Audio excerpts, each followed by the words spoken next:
हे दोस्तों, 21 assets that will make you rich dad poor dad जो मेरी पहली बुक थी, जिसने मुझे बुक्स पढ़ने के लिए इतना इंस्पायर किया, वो बुक के जो ऑथर है रॉबर्ट कियोसाकी, वो बोलते हैं कि मेरे दो डैड्स थे, एक रिच डैड थे और एक पुअर डैड थे। रिच डैड ऑब्वियसली बहुत अमीर थे और पुअर डैड गरीब थे ना। उनके अंदर एक डिफरेंस था, बहुत बड़ा डिफरेंस था, जिसकी वजह से वो पुअर डैड पुअर थे और रिच।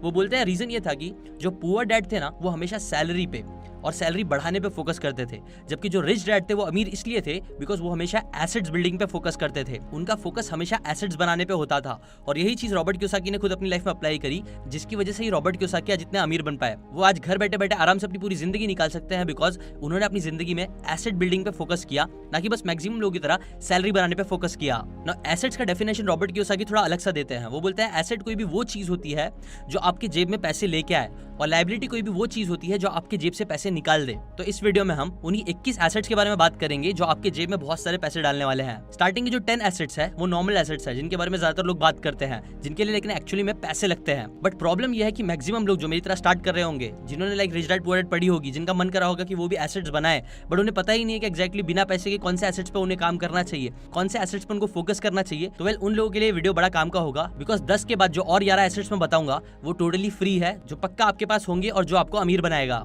नाउ स्टार्टिंग के लिए मैं उन्हीं 10 कॉमन एसेट्स के बारे में बात करूंगा जिनके लिए पैसे लगते हैं एक्चुअली। जिनमें से पहला एसेट है जो सबसे इंपॉर्टेंट है, वो है बिजनेस। एक क्लास में एक टीचर बच्चे को खड़ा करता है और पूछता है कि बताओ रिस्क क्या होता है।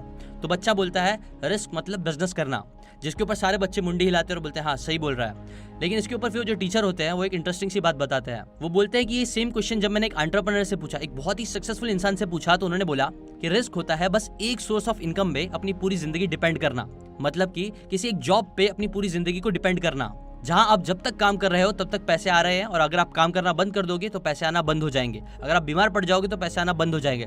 बताओ इससे रिस्की और क्या हो सकता है। मैंने ऐसा कितनी बार देखा है कि लोग बहुत ज्यादा एजुकेटेड नहीं होते हैं, बहुत ज्यादा समझदार नहीं होते हैं, बहुत ज्यादा एक्स्ट्रा ऑर्डिनरी भी नहीं होते हैं, फिर भी वो लोग घर पे बैठे बैठे बहुत पैसे कमा रहे होते हैं, अपनी लाइफ एंजॉय कर रहे होते हैं बिकॉज वो लोगों का एक साइड में बिजनेस होता है, जो बिजनेस उन्हें हमेशा पैसे लाके देता रहता है। इसीलिए सबसे पहला एसेट जो आपको क्रिएट करना चाहिए वो है एक बिजनेस क्रिएट करो। सेकंड एसेट जो आपको अमीर बना सकता है वो है रियल एस्टेट। ना देखो, अर्थ, हमारी जमीन ऐसी चीज है जिसे दुनिया की बड़ी से बड़ी फैक्ट्री अमीर से अमीर इंसान पैदा नहीं कर सकता है अपनी फैक्ट्री में। और जैसे जैसे पॉपुलेशन बढ़ती जा रही है, जमीन की वैल्यू भी बढ़ती जा रही है। अगर आप बेसिक इकोनॉमिक्स के हिसाब से भी देखोगे तो जमीन बहुत लिमिटेड जगह है और जो इसकी डिमांड है वो हमेशा बढ़ती रहेगी बिकॉज पॉपुलेशन भी हमेशा बढ़ता ही रहेगा। सो ये सिंपल सी चीज में बताती है कि कैसे जो जमीन है ना, उसकी भी वैल्यू हमेशा लॉन्ग टर्म में बढ़ती ही रहेगी। इसलिए जमीन में इन्वेस्ट करना one of the safest option होता है लॉन्ग टाइम के लिए। और इनफैक्ट आपको पता है जॉन डी रॉकफेलर, जो कि एक बहुत बड़े ऑयल टाइकून थे, ऐसे ही कई सारे मिलियनेयर्स एंड मिलियनेयर्स बोलते हैं कि रियल एस्टेट का यूज करके जितने लोग मिलियनेयर्स बने हैं, उतना पूरी हिस्ट्री में किसी भी चीज के थ्रू मिलियनेयर्स नहीं पैदा हुए हैं। इसलिए रियल एस्टेट में भी इन्वेस्ट करना आपके लिए बहुत अच्छा होगा।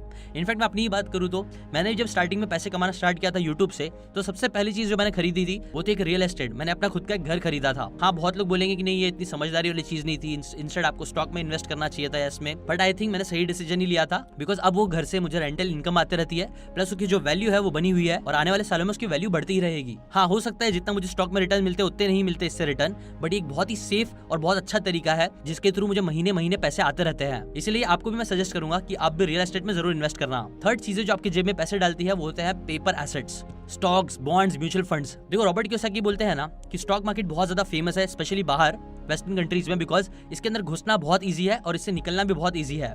बट क्योंकि इतना इजी है इसलिए कई बार इसके अंदर लोग गलती भी कर देते हैं। बट अगर आप समझदारी से स्टॉक मार्केट में इन्वेस्ट करोगे तो आप इससे बहुत पैसे कमा सकते हो। इनफैक्ट मैं अभी रिसेंटली एक फिनोलॉजी का वीडियो देख रहा था जिसमें वो बता रहे थे कि कैसे अगर आपने 30-35 साल पहले बस 10,000 रुपए एक कंपनी में इन्वेस्ट कर दिए होते तो आज आपको उसके थ्रू 600 करोड़ रुपीज मिलते। सच्ची, 10,000 इन्वेस्ट करके 600 करोड़, ऐसे रिटर्न्स आपको और कहीं भी नहीं मिलेंगे जैसे स्टॉक मार्केट में मिलते हैं और मिल सकते हैं। बट आप बोलोगे कि नहीं यार, उस टाइम पे 30-35 साल पहले 10,000 किसके पास होते थे? वेल, उसके रिप्लाई में वो बोलते हैं कि देखो, तो चलो 10,000 नहीं, अगर आपने 1,000 रुपए भी इन्वेस्ट करे होते तो भी आपके पास 60 करोड़ रुपीज होते, और अगर आपने 1,000 भी नहीं इन्वेस्ट, सिर्फ 100 रुपए भी इन्वेस्ट किए होते तो भी आपके पास 6 करोड़ रुपए होते। और ऐसे रिटर्न सच में आपको और कोई एसेट से नहीं मिलेगा। बट हाँ, अगेन, आप कौन सी कंपनी में इन्वेस्ट कर रहे हो ये बहुत इंपॉर्टेंट है। अगर आप अच्छी कंपनी में इन्वेस्ट करोगे, वैल्यू इन्वेस्टिंग करोगे, वॉरेन बफेट और ऐसे बड़े बड़े इन्वेस्टर्स लोगों से सीख के, तभी आप अच्छी कंपनीज को चूज कर पाओगे और इतने अच्छे रिटर्न्स निकाल पाओगे लॉन्ग रन में। प्लस कई सारे स्टॉक्स में आपको डिविडेंड भी मिलते हैं। एसेट नंबर 4 है कमोडिटीज। आपको पता है रियल एस्टेट से भी ज्यादा कोई सेफ ऑप्शन है अपने पैसे इन्वेस्ट करने का, तो वो है गोल्ड एंड सिल्वर में इन्वेस्ट करना। जब मैं पैदा नहीं हुआ था तब भी गोल्ड था, जब मैं मर जाऊंगा उसके बाद भी गोल्ड रहेगा। और गोल्ड एक ऐसा मटेरियल है जो हजारों सालों से यूज किया जा रहा है कई इन्वेस्टर लोग क्या करते हैं कि जब भी स्टॉक मार्केट नीचे जाता है तो लोग गोल्ड एंड सिल्वर में इन्वेस्ट करना स्टार्ट कर देते हैं। और आपने शायद ये रिलेशन देखा भी होगा कि गोल्ड एंड सिल्वर का प्राइस ऊपर जाता है जब भी स्टॉक मार्केट नीचे जाता है।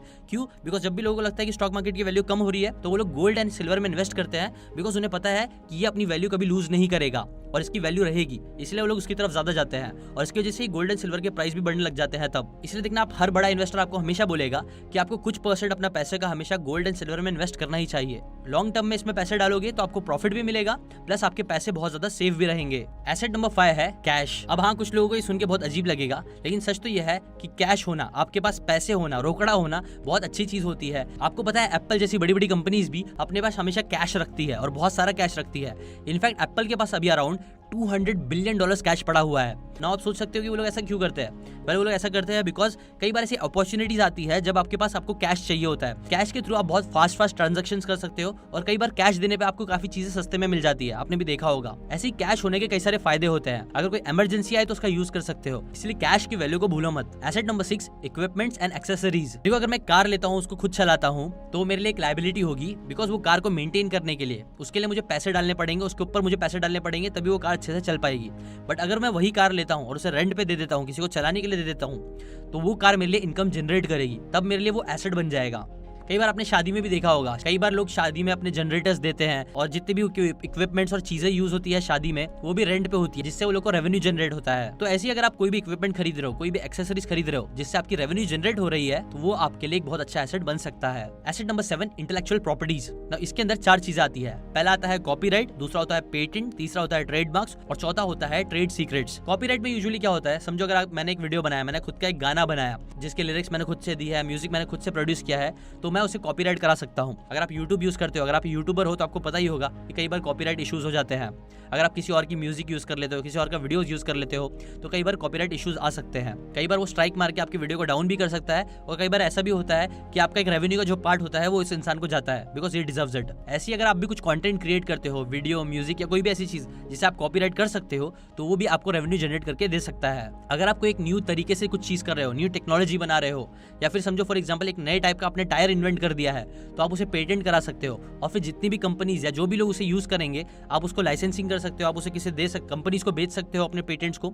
ऐसे भी बहुत रेयर लोग होते हैं, लेकिन होते हैं जो लोग बस अपने पेटेंट से बहुत सारे पैसे कमाते रहते हैं, बिकॉज उनको कंपनीज पे करते रहती है। 8th एसेट है एक ब्रांड क्रिएट करना। देखो, बिजनेस तो बहुत से लोग करते हैं, आपने देखा होगा रास्ते रास्ते पे लोग बिजनेस करते हैं, बट वो लोग ब्रांड नहीं होते हैं। जबकि अगर आप टाटा ग्रुप्स देखोगे तो टाटा एक बहुत बड़ा ब्रांड है।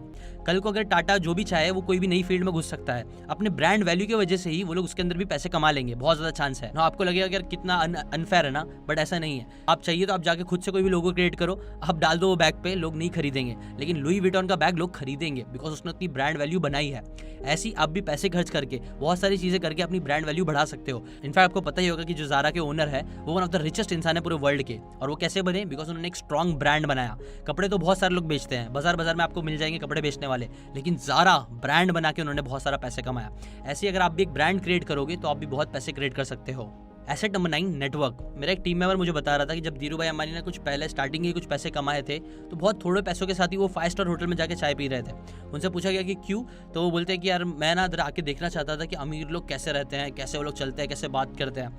बेसिकली वो वहाँ पे जाके वो नेटवर्क भी करना चाहते थे। अगर आपके पास एक स्ट्रॉन्ग लोगों का स्ट्रॉन्ग नेटवर्क होगा तो वो लोग आपको बहुत ज़्यादा लाइफ में आगे बढ़ने में हेल्प कर सकते हैं। एसेट नंबर 10 है अपना खुद का कंटेंट या फिर वेबसाइट बनाना। देखो, पहले एक टाइम था जब आपको कोई भी चीज बेचने के लिए बहुत बड़ी बड़ी दुकानें लगती थी, बहुत ज्यादा पैसे लगते थे, बट आज अपनी खुद की वेबसाइट बना के आप ऑनलाइन बहुत सारी चीजें बेच सकते हो। हाँ, उसके अंदर भी पैसे ऑब्वियसली लगेंगे, but it's much more easier to create a business through website. इसलिए 10वें नंबर पर मैंने खुद की वेबसाइट रखा है। वेबसाइट के थ्रू आप बिजनेस क्रिएट कर सकते हो, अपना ब्रांडिंग कर सकते हो और बहुत सारी चीजें कर सकते हो। ये भी आपको बहुत सारा रेवेन्यू जनरेट करने में हेल्प करेगा। आपकी वेबसाइट पर अगर आप ट्रैफिक लेके आते हो तो आप एडसेंस से कमा सकते हो, आप ब्रांड प्रमोशन से कमा सकते हो, अपना खुद का प्रोडक्ट बेच सकते हो, नंबर ऑफ चीजें कर सकते हो आप वेबसाइट बना के। इसलिए ये एसेट भी आप जरूर ध्यान पे रखो। देखो, अभी मैंने जितने भी 10 एसेट्स आपको बताए वो सारे बहुत ही कॉमन एसेट्स हैं, जिसके बारे में आपको कई सारे वीडियोस में पता चल जाएगा कि हाँ ये एसेट्स होते हैं और आपको ये एसेट्स बिल्ड करने चाहिए। कई सारे फाइनेंशियल लोग आपको यही सब बताएंगे, ठीक है, जो कि सही भी है।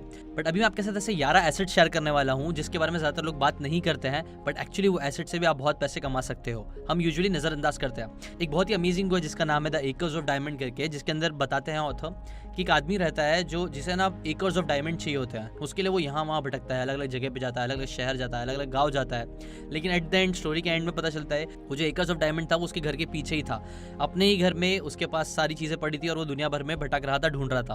अब मैं बोलना क्या चाहता हूँ, कई बार हमें लगता है कि यार वो रियल एस्टेट है ना, वो बहुत अच्छी चीज़ है, वो हमें अमीर बनाएगी, स्टॉक्स हमें अमीर बनाएंगे, वो दूसरी चीज़ें जो हमारे पास नहीं है हमें लगता है वो चीज़ हमें अमीर बनाएगी, जबकि सच तो ये है कि कई बार हमारे पास जो चीज़ें हैं हम उसका ही यूज़ करके बहुत अमीर बन सकते हैं। और इसी थिंकिंग के साथ आते हैं हमारे 11 एसेट्स जो आपके पास अभी है फ्री में, जो आप फ्री में यूज़ कर सकते हो, जिसमें से नंबर 1 है योर टाइम। दुनिया की सबसे महंगी चीज़ जिसे अमीर से अमीर इंसान जेफ बेजोस भी नहीं खरीद सकता है, वॉरेन बफेट भी नहीं खरीद सकता है, कोई भी नहीं खरीद सकता है, वो है टाइम। एक बार अगर आप पैसा कमाते हो वो लॉस हो जाता है तो उससे आप वापस कमा सकते हो, लेकिन एक बार जो टाइम चले जाता है वो वापस कभी नहीं आ सकता है। जैसे गैरी वेनरचक का एक इंटरव्यू देख रहा था, उसके अंदर वो एक बच्चे को बोलते हैं कि यार तुम मेरा ना सारी कंपनीज ले लो, सारे पैसे लो और तुम्हारा यूथ, तुम्हारा जो टाइम है वो मुझे दे दो, मैं हैप्पीली क्या करूंगा, एक्सचेंज कर लूंगा। बिकॉज उन्हें पता है कि एक्चुअली में टाइम सबसे ज्यादा वैल्यूबल चीज होती है। एक बार उम्र निकल गई, एक बार टाइम निकल गया ना, तो उसके बाद कई बार कुछ भी हो जाए, आप अमीर भी बन जाओ, सब कुछ अचीव कर लो, फिर भी वो फायदे का नहीं रहेगा।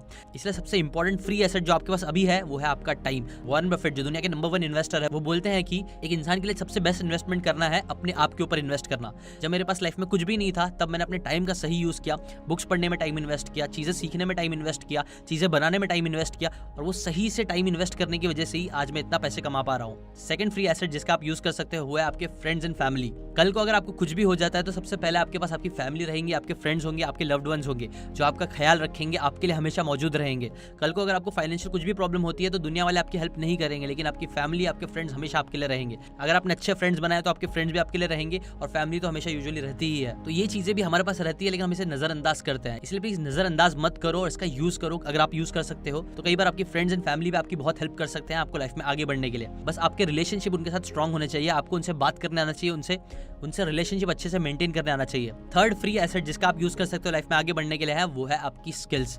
एक इंसान से उसका सब कुछ ले लो, उसके पैसे ले लो, उसका बैंक बैलेंस, उसकी फैक्ट्री ले लो, सब कुछ ले लो, लेकिन उसकी जो स्किल होगी वो हमेशा उसके साथ रहेगी, जिसकी मदद से वो दुनिया में कहीं पे भी जाके पैसे कमा सकता है अगर वो स्किलफुल इंसान है तो, अगर वो सही स्किल सीख रहा है तो वक्त के हिसाब से। इसलिए हमेशा अपनी स्किल बिल्डिंग पे फोकस करो। अभी हम अपनी टीम को एक्सपांड कर रहे हैं, हायर कर रहे हैं, नए नए लोगों को ले रहे हैं, और ये जब प्रोसेस हम कर रहे हैं तो हमें रियलाइज हो रहा है कि एक्चुअल में स्किलफुल लोगों की कितनी ज्यादा कमी है। लोगों के पास स्किल इतनी है लेकिन उन्हें पैसे इतने चाहिए, जबकि ऐसे लोग बहुत ज्यादा रेयर होते हैं जिनकी अच्छी स्किल्स होती है। देखो बहुत से लोग बोलते हैं कि जॉब्स की बहुत कमी है, जॉब की बहुत कमी है, लेकिन सच तो ये है कि मुझे लगता है स्किलफुल लोगों की कमी है। ऐसे स्किलफुल लोग जो एक्चुअल में कंपनी का फायदा करके दे, दूसरों का फायदा करके दे। अगर आप एक ऐसे स्किलफुल इंसान बन सकते हो जो दूसरों का फायदा करके दे सकता है तो आप आराम से बहुत पैसे कमा सकते हो। स्टार्टिंग में शायद आप किसी और के लिए काम करोगे, लेकिन एक टाइम बाद आप बिजनेस भी ग्रो कर सकते हो बहुत इजीली। इसलिए अपने स्किल्स पे काम करो, ये भी आपका बहुत बड़ा एसेट बनेगा जो आपको बहुत पैसे कमा के देगा। फोर्थ फ्री एसेट जिसका आप यूज करके बहुत आगे बढ़ सकते हो वो है आपकी नॉलेज। आपने देखा होगा ना, कई बार ऐसे बहुत सारे गवर्नमेंट के फॉर्म्स होते हैं, ड्राइविंग लाइसेंस, या कई बार बहुत सी ऐसी चीजें होती है जिसके अंदर हम डायरेक्ट जाएंगे तो हम बहुत परेशान हो जाएंगे, हमारा बहुत टाइम बर्बाद होगा और हम काम कर भी नहीं पाएंगे। वहीं दूसरी तरफ एक नॉलेजेबल जो इंसान होता है जिसको पूरे सिस्टम के बारे में अच्छे से पता है, अगर आप उसके पास जाओगे, उसको करने के लिए बोलोगे तो वो फटाफट आपका काम करा के दे देगा।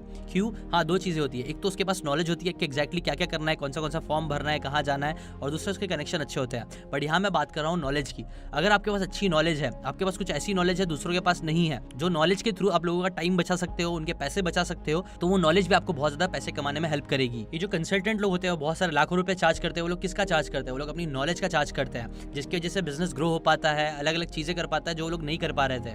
ऐसी अगर आप देखोगे तो जो डेटा साइंस की फील्ड है वो भी बहुत आगे बढ़ रही है। तो डेटा बेसिकली क्या होती है? नॉलेज होता है कि कौन सा इंसान कहाँ खाता है, क्या करता है, कहाँ जाता है, ये सब क्या है? नॉलेज है, काइंड ऑफ डेटा है। और वो डेटा यूज करके, एआई का यूज करके उससे उस नॉलेज का बहुत अच्छे से लोग यूज कर पा रहे हैं, जिसकी वजह से बहुत पैसे बन रहा है। तो ये नॉलेज भी होती है। अगर आपके पास सही नॉलेज है, अगर आपके पास बहुत सारी नॉलेज है, तो ये आपके लिए एक बहुत बड़ा एसेट होगा जो आपकी लाइफ में आगे बढ़ने बहुत ज्यादा हेल्प करेगा, बहुत पैसे कमा के देगा। अभी देखो दोस्तों, आपने नोटिस करोगे ये वीडियो ऑलरेडी बड़ा हो गया, बट स्टिल वो 21 एसेट्स नहीं हो पाया कंप्लीट। सच तो है कि मैंने बहुत ज्यादा ट्राई किया कि सारी बातें इसके अंदर आ जाए, बट वो नहीं आ पा रही है। वीडियो बहुत लंबा हो रहा है, एनिमेशन, ये सारी चीजों में भी बहुत टाइम लगता है। तो मैं क्या कर रहा हूँ ना, 6 एसेट्स बचे हुए हैं ना, वो और ऐसी बहुत सारी बातें जो मैंने ऑलरेडी पॉइंट्स में बताया है, उसके अंदर मैंने बहुत सारी बातें कट करके आप लोगों को बताया शॉर्ट में करने के लिए वीडियो, ताकि कम से कम मिनट्स में हो जाए। उसके लिए मैंने बहुत सारी इंपॉर्टेंट बातें कट भी कर डाली है इस वीडियो में। जो सारी बातें जो मैंने अनकटेड है, जो पूरी लाइक रॉ बोल सकते हो आप, काइंड ऑफ, वो सारी बातें ना मैंने अपने जीशान शेख चैनल जो पे है ना, उसके ऊपर मैंने सारी बातें बताई है, डिटेल में बताया है। और प्लस वो जो 6 एसेट्स बचे हुए हैं ना, वो भी उसके अंदर डिस्कस करे हैं। सो आप क्या करो, पूरे वीडियो की लिंक जिसके अंदर पूरे 21 एसेट्स है जो पूरे डिटेल में मैंने अच्छे से एक्सप्लेन करे हैं, उसकी जो लिंक है ना वो डिस्क्रिप्शन में और आई बटन में मैंने दे दी है, आप वहां से जाके उसे देख लो। वो मेरे जीशान शेख चैनल पे है। उस चैनल की एक अच्छी बात ये भी है कि वहाँ पे मैं एक फ्री कोर्स डाल रहा हूँ जिसका एक पार्ट मैं हर वेडनेसडे को अपलोड करता हूँ। तो अगर आपको वो फ्री कोर्स चाहिए तो आप वो जीशान शेख चैनल को सब्सक्राइब जरूर करो। वहाँ पे हर वेडनेसडे में वो कोर्स से रिलेटेड एक वीडियो डालता रहता हूँ। 67 स्टेप करके एक कोर्स है जिसकी कॉस्ट अराउंड 5000 रुपीज थी, जो मैं फ्री में आप लोगों के साथ शेयर कर रहा हूँ। उस कोर्स की सारी बातें, उसके अंदर जो 67 स्टेप है उसके एक एक स्टेप करके मैं हर हफ्ते डालता रहता हूँ वेडनेसडे को। तो अगर वो सारी बातें भी सीखना चाहते हो और इसकी भी जो बातें हैं, जो मेन बड़ी बड़ी बातें भी होती है जो मैं कई बार मिस कर देता हूँ सीकेंड चैनल पे, वो सारी बातें मैं जीशान शेख पे अपलोड करूंगा। आप वहां से जाकर उसे जरूर देखो। अभी के लिए बस इतना ही। Thanks for watching.